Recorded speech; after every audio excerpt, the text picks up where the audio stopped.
நாட்டின் வறுமைக்கு காங்கிரஸ் கட்சியே காரணம் என பிரதமர் மோடி குற்றம் சாட்டியுள்ளார். பிரதமர் மோடி 2 நாள் பயணமாக பீகார், ஒடிசா மற்றும் ஆந்திர மாநிலங்களுக்கு செல்கிறார்.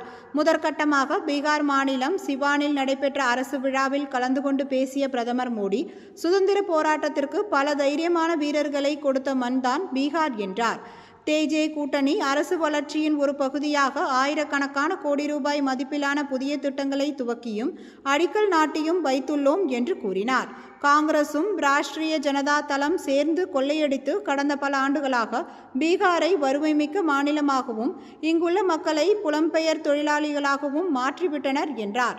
பீகார் மக்களுக்காக நிறைய பணிகளை செய்ய வேண்டும் என்பது என்னுடைய கடமையாகும் என்றும், வளர்ச்சி திட்டங்கள் இந்தியா உலகின் 3வது மிகப்பெரிய பொருளாதார நாடாக மாறும், இதற்கு பீகார் மாநிலம் முக்கிய பங்கு வகிக்கும் என்றும் கூறினார். வளர்ச்சி திட்டங்கள் அனைத்தும் பீகார் மாநிலத்தில் பிரகாசமான எதிர்காலத்தை உருவாக்கி செழிக்க வைக்கும் என்றார். மேலும் நாட்டின் வறுமைக்கு காங்கிரஸ் தான் காரணம். காங்கிரஸ் குடும்பங்கள் செல்வந்தர்களாக மாறிய போதும் மக்கள் ஏழைகளாகவே இருந்தனர் என்றும் அவர் அப்பொழுது கூறினார்.